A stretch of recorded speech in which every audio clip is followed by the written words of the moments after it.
एक बार की बात है, एक कक्षा में बहुत से छात्र बैठे थे। अचानक एक छात्र उठा और उसने घबराते हुए प्रोफेसर से कहा कि मेरे पिताजी ने इस बार मेरे जन्मदिन पर मुझे बहुत कीमती घड़ी गिफ्ट में दी थी, लेकिन वह थोड़ी देर पहले ही किसी ने चुरा ली है। इस पर प्रोफेसर ने कहा कि बहुत देर से कोई भी छात्र न तो कक्षा से बाहर गया और न बाहर से कोई भीतर आया। इसका मतलब यह है कि जिसने भी घड़ी उठाई है वह इसी कक्षा में है। इसके बाद प्रोफेसर ने सभी छात्र को अपनी आंख पर पट्टी बांधने और एक लाइन में खड़े होने के लिए कहा। प्रोफेसर ने एक एक करके सबकी जेब में हाथ डालना शुरू किया। कुछ ही देर में एक लड़के की जेब में से घड़ी मिल गई। प्रोफेसर ने चुपके से वह घड़ी निकाली और उसके मालिक को मुस्कुराते हुए दे दी। प्रोफेसर ने किसी से कुछ नहीं कहा।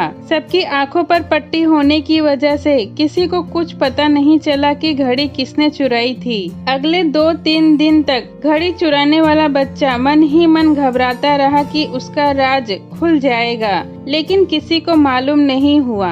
कुछ महीने में वे सभी छात्र पढ़ाई खत्म करके कॉलेज के लिए निकल गए। कुछ साल बाद कॉलेज में पुराने छात्रों का रीयूनियन का कार्यक्रम था। वह छात्र जिसने घड़ी चुराई थी अब वह एक उद्योगपति बन चुका था। वह अपने प्रोफेसर के पास गया तो उसकी आंखों से आंसू गिरने लगे। उसने प्रोफेसर से कहा, मेरे जीवन पर आपका बहुत बड़ा कर्ज है। यदि मैं आज जिंदा हूँ तो आपके कारण। प्रोफेसर ने हैरान होते हुए छात्र से ऐसा कहने का कारण पूछा। उस छात्र ने कहा, सर, एक बार आपकी कक्षा में एक घड़ी चोरी हुई थी। तब आपने सबकी आंखों पर पट्टी बांधकर सबकी जेब चेक की थी। मैं शर्मिंदगी में इतना घबरा गया था कि मैंने निर्णय ले लिया था कि यदि उस दिन सबको इस बात का पता लग गया कि घड़ी मैंने ही चुराई है तो मैं आत्महत्या कर लूंगा। वह घड़ी मेरे ही जेब से मिली थी, लेकिन आपने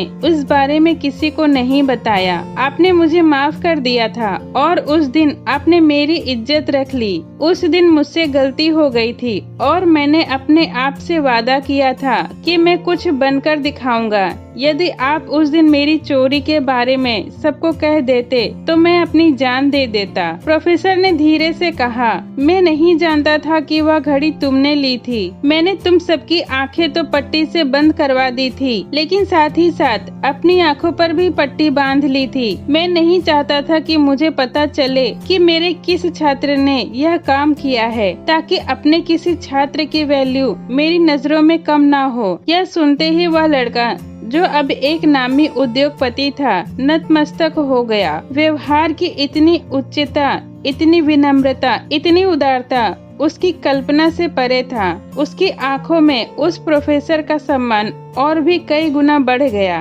किसी की गलती पता चलने पर उसका अपमान करना आम बात है। सबके बीच उसकी निंदा करना और सजा देना भी आम बात है, लेकिन उसकी गलती माफ कर आत्मसम्मान बचाने का मौका देना महानता है। प्रबंधन का सिद्धांत है कि प्रशंसा सबके बीच करो और निंदा अकेले में। माफ करना और माफी मांगना दोनों शक्तिशाली लोगों का काम है। एक बार किसी की गलती को भुलाकर उसे माफ करके तो देखिए, वे दिल की गहराई से आपके ऋणी हो जाएंगे और आप उनकी नजरों में बेहद ऊंचे उठ जाएंगे।